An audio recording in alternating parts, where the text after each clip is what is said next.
Story. Parents booted me out at 18 and left me homeless. 10 years later and they lost everything to 2020 bankruptcy, so they broke into my home to squat while I was away. This is a rant story. And I just need a place to vent this. I don't want to reveal any details that would get me recognized. Especially by my parents if they happen to be on Reddit. So please, no one ask for any details I don't already provide in this post. I'm 30 male, and my parents didn't really want kids. I was an only child, and pretty much an accidental pregnancy from what relatives have told me, as my parents claimed that they were going to be child-free when they married. My childhood was initially good. But I think after I started growing out of the cute and adorable phase, my parents were less inclined to spend time with me. They both worked, and had their own business that they started together. That business was their life, and I was always second fiddle to it.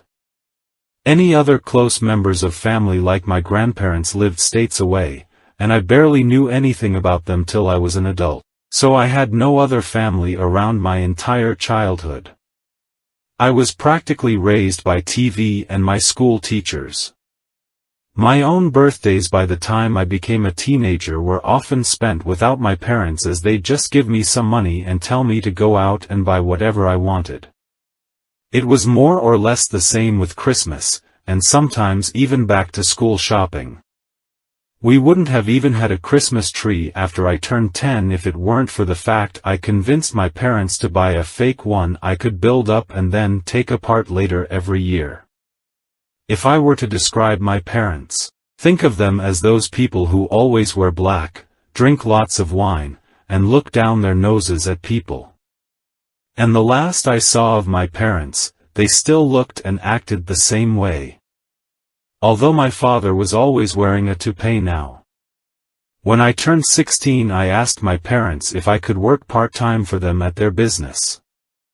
And they just told me they had no open positions or anything like that. They may as well have just come right out and said they didn't want me there. After I turned 18 my parents told me that since I was an adult, they expected me to move out as soon as I was able. I was working part-time because I was still in high school. And I didn't have anywhere near enough saved for college. And not long after high school ended my parents told me to pack up and move out. They got an official eviction notice that gave me 30 days and everything. They didn't even help me move. I had to get help from a friend's dad who owns a truck. I ended up renting a crappy apartment and working retail.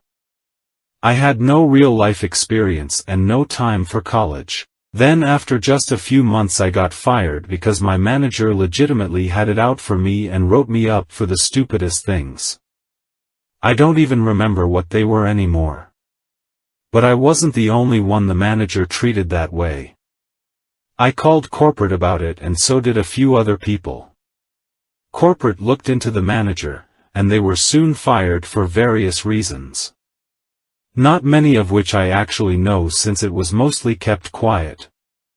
But someone told me theft of cigarettes was a part of it. And the manager was a chain smoker. Corporate refused to rehire me and only said that they'd change the record to say I was laid off instead of terminated so my resume would still be clean. Guess they considered me damaged goods or something. I ended up going broke pretty fast because I was terrible at managing my own money and couldn't find steady employment. So I lost my apartment. I went back to my parents begging for help, but they refused to take me in. Not even for a little while to get back on my feet. I ended up homeless and living out of a tent in someone's backyard, in winter. My friends had all moved on to college, some in other states, and I was a broke kid taking whatever work I could to stay alive. My salvation came when one of the neighbors of my parents found out I was living out of a tent and offered to take me in for a little while so I wouldn't freeze. She helped me badger my parents into telling me how to get in touch with the other members of my estranged family. My parents did not want to say. My guess is out of fear of being judged for throwing their son out the way they did, but they coughed up the info and gave me a list of contact details.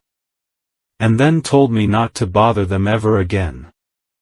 I called my grandparents from my father's side of the family, and they were very surprised and happy to hear from me because they hadn't seen me since I was an infant. And I'm their only grandchild. My grandparents, after finding out my situation, flew me over to live with them as soon as they could. They basically adopted me. My parents didn't even see me off at the airport despite being invited to. I had zero contact with them for pretty much a decade. My grandparents said they despised my parents for treating me so poorly, and legally disowned them by striking them from their wills. My parents, I'm told, were not happy to hear that. But also said it didn't really matter because they were plenty well off and didn't need anything from my grandparents. How wrong that statement turned out to be. After about a year of living with my grandparents, I was able to afford to start going to community college. I got an associate's degree, got a decent job thanks to a recommendation from my grandpa, and eventually my grandparents offered to sell me their house so they could retire to Arizona. My grandma wanted to live in a warmer climate as the cold winter was getting harder and harder on her health every year. I was sad to see them go. But I happily bought the house. They sold it to me for 1/3 its value. And I'll have it paid off in a few more years. My job has me going away on the road periodically. So I can end up away from home for weeks at a time. Not that I mind the travel. I have no pets or a girlfriend, or anything like that. I wouldn't have time for them right now. But in a few years when I have some things in order, I'll make time. I don't want to stay a lonely bachelor forever. Then one day in late 2020 I came home after being away for over 2 weeks, only to find a large white van I did not recognize in my driveway. I was getting ready to call police when I noticed the van had the logo from my parents' business on the side of it. And I felt dread. Yes, my parents were there. They'd broken in somehow and were living out of my home. And they had the nerve to greet me like we were buddy the moment I walked in.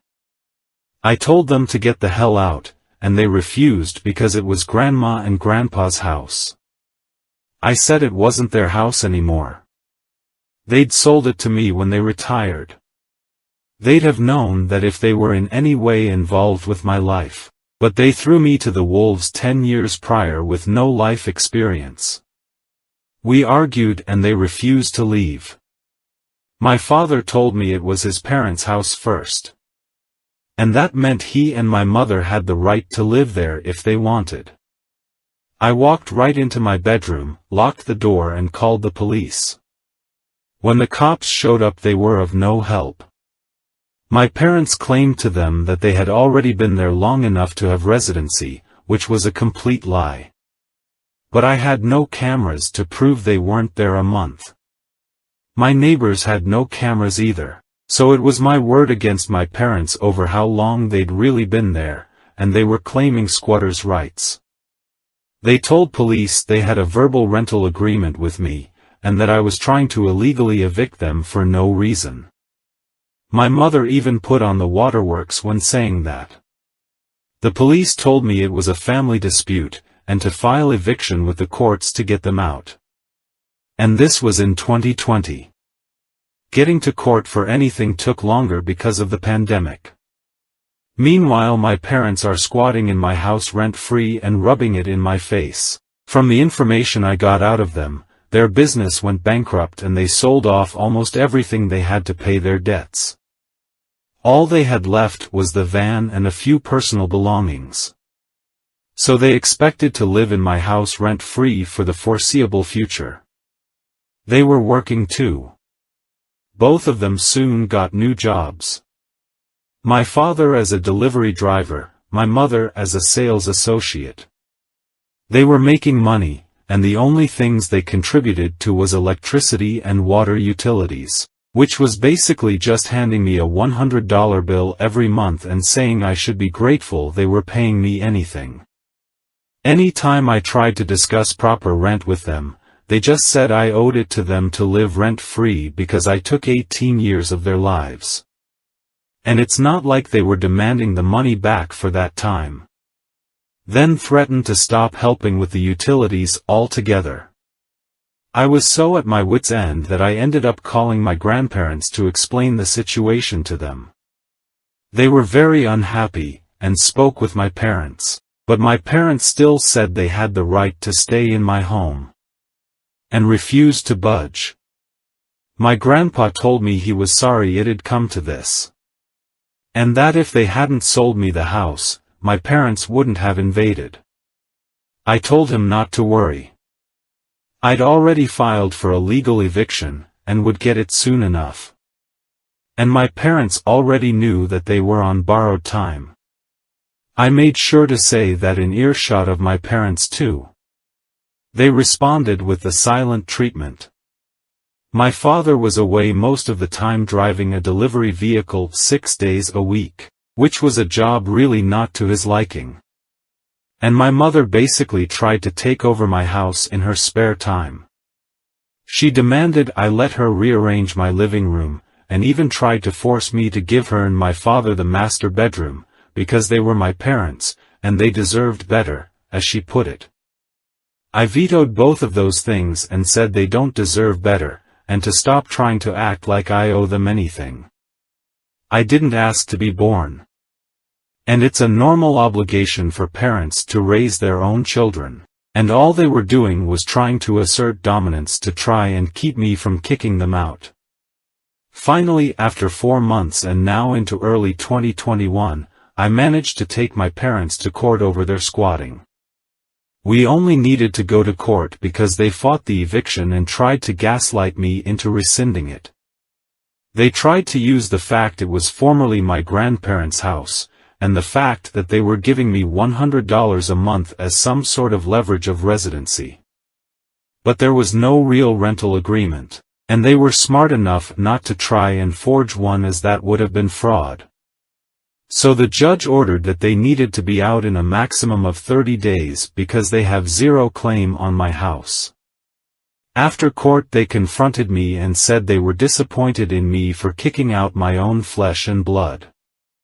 I couldn't help but laugh and called them hypocrites because that's exactly what they did to me without a care in the world for my well-being. They had no love for me, so I have no love for them. I owed them nothing. They just tried to act like everything that was mine is theirs. But they had no right to call themselves my parents because they've never really acted like it. I called them a pair of snobby lying narcissists to their faces, and told them to get their affairs in order. Because they already know I won't hesitate to call police if they don't leave my house when the 30 days are over.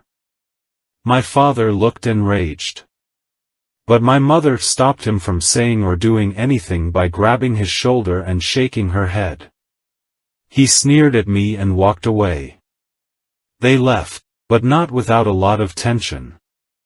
That final month was spent with them either guilting me to try and make me change my mind, or completely ignoring me. I put up a calendar in the living room and checked off each day before they had to leave with a red marker. And the exact day they were to be out was marked with a big red circle. I still remember that final day was March 2nd. My parents waited until the exact day they had to leave my home for good before they finally left, even when all their stuff was out of the house and they were sleeping on the floor in the guest room for a few days. Since they were so convinced they could make me let them stay, they didn't bother to try and look for an apartment until after the court eviction went through. And my mother spent weeks scrambling to find an apartment. They had to get a tiny and crappy studio apartment in the next city over because it was the only thing they could find on such short notice. A lot like what I had to do when I was 18. Quite ironic. I drove my mother over to see it once, and the apartment was terrible. The walls were baby barf green, the carpet looked like it was 20 years old, the only window just had a view of a brick wall outside, there was no dishwasher, the stove was the smallest one I'd ever seen, and the toilet looked like it really needed to be replaced. The walls also did little to stop noise from neighbors. There was already 2 people loudly fighting in the adjacent apartment while we were there. My mother went out of her way to try and give me sad looks while dropping hints that I should be feeling guilty that I was reducing them to live in such a place. But I just acted oblivious to it all until she finally stopped. They signed the lease right away and moved what little stuff they had into the apartment over the weekend. They also ended up demanding the queen-size bed, dresser and flat-screen TV from my guest room. I told them to just take the damn things because I no longer wanted them in the house after they spent 5 months sleeping in that room. They looked at me like I was treating them as though they were diseased and demanded nothing more. The moment they had to leave for good, I started changing the locks on all exterior doors. All their stuff was at the apartment, and they'd spent their last night in my guest room. They watched me start ripping the old lock off the front door as they were getting into the van. They said nothing, I said nothing. But they just sat and watched me for a while until I had the new door knob on. Then they finally left. I breathed a massive sigh of relief the second that van went down the road. I figured karma had finally come for them, and they could live under a rock for all I cared. But nope, my grandparents heard from them recently. They'd called them to brag that had a new business similar to their old one in the same state as I'm living in now. And they are basically on track to be right back to where they used to be in life prior to the pandemic. Which was making good money and looking down on others. I've already Googled their new business. And it seems like it's doing well. They have many positive reviews and everything. I'm pretty friggin' resentful, truth be told. They put me through being homeless, squatted for next to free at my house for months, then went right back to being the snobby wine-drinking business people they used to be. If karma is real, it's taking too damn long. Edit. I would like to thank everyone for all the constructive advice. And many of the points that are being made on selling the house I'm realizing have merit. I've asked my grandparents if it'd be a good idea if I moved closer to them. They told me that if I want to sell the house, then to go right ahead. My parents will have no clue where I am if I move away. So I'm heavily considering it now. I'm gonna see if the company I work for can transfer me down south. I think I wouldn't mind the warmer climate anyway. I've hated winter since the time I had to live in a tent. I don't have many friends where I currently am as I'm kind of a loner. So it wouldn't be too hard to start over somewhere farther away. I'm attached to this house. But it's not like I grew up in it. So I will consider moving.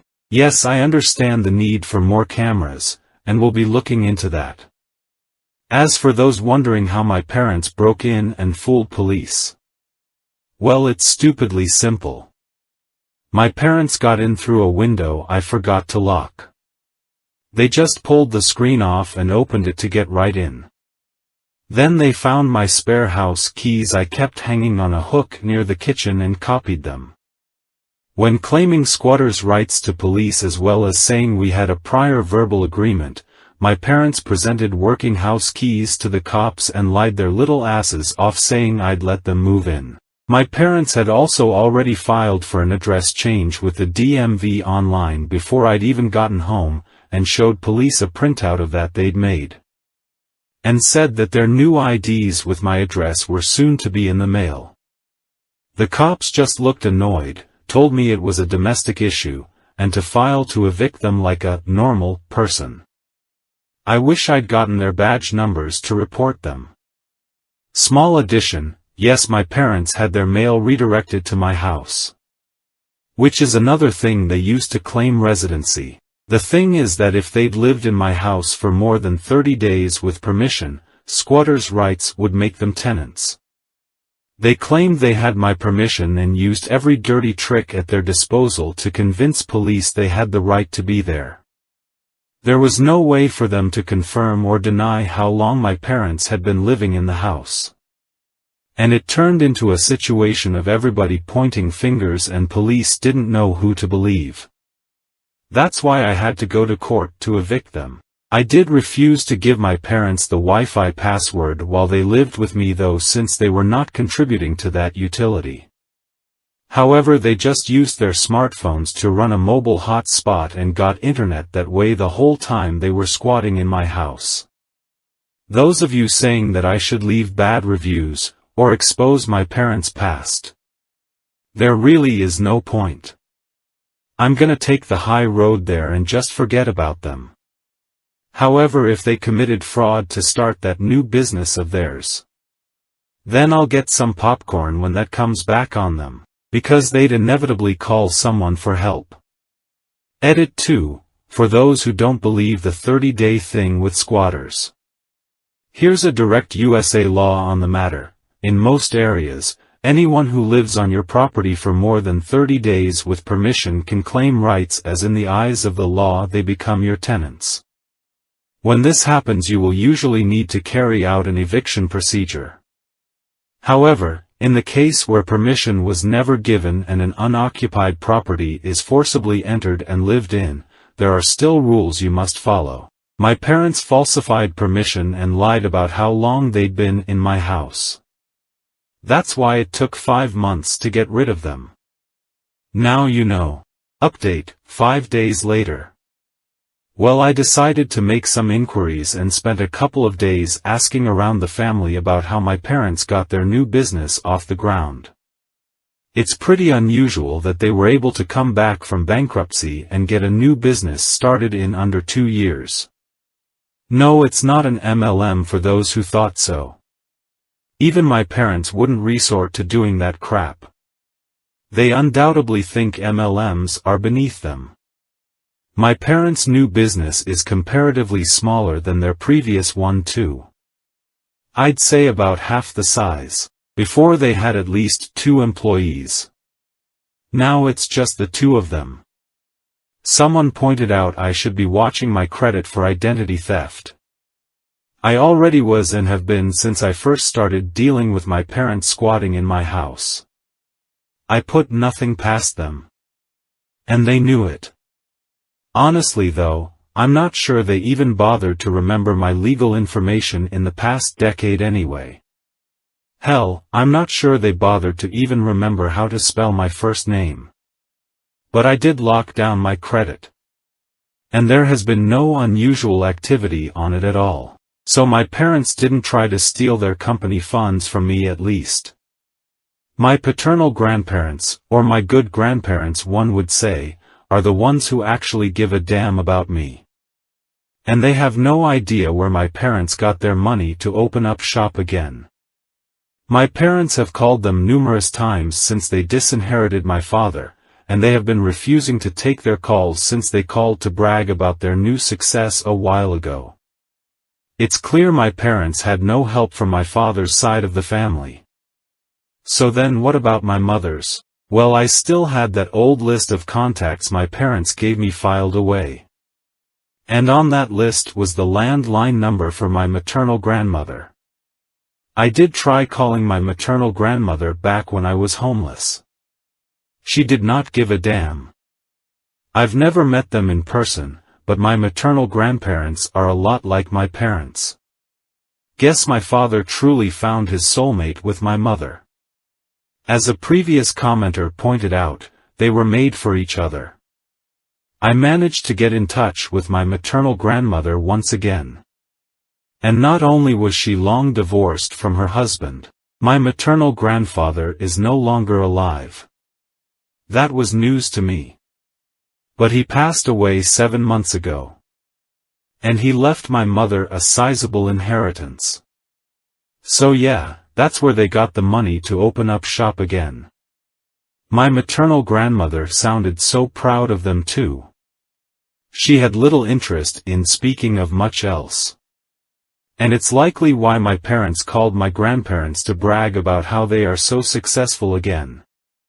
They wanted to rub salt in the wound since my good grandparents cut them off.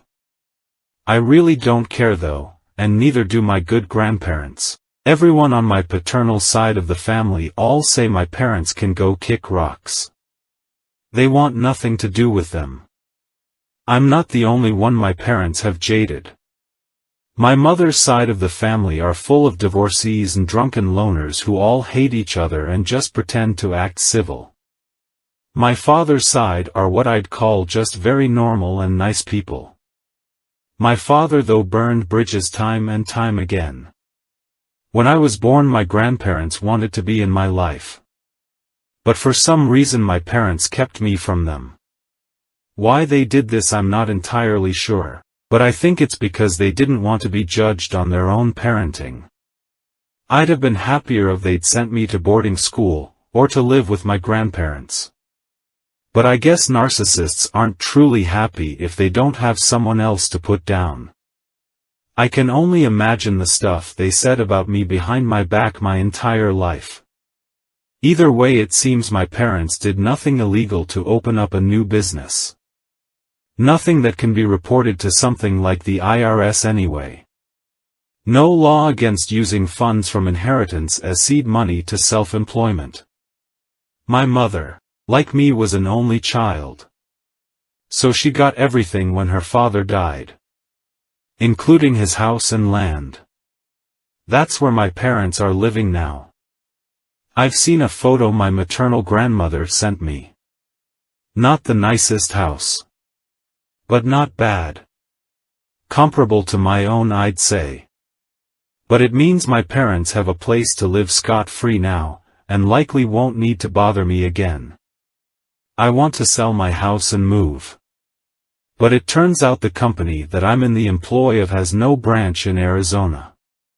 So it's either I quit and look for new employment in Arizona after selling my house, or I just stay where I am and hope my parents leave me alone. I'm looking into job searching, because I really don't want my parents to ever find me again. I won't move if it's not feasible. But I'd prefer to be able to. It'd be moot to bother getting more cameras for the house if I want to sell it ASAP. But if I end up stuck here because of not being able to find another job in Arizona in the coming months, then I might as well get cameras installed inside and out. I've gotten a lot of good advice on the kinds of cameras to get, and where to put them. I kind of doubt the same situation will ever repeat. But I just don't want my parents to ever try to seek me out again for any reason. If they need help when they're old, I'm not gonna care. They'll get what they gave, nothing. They're dead to me for the rest of my life. And the rest of my father's side of the family say the same. If I ever become a parent or step-parent, I'll make damn sure I never become like my parents. No child deserves that.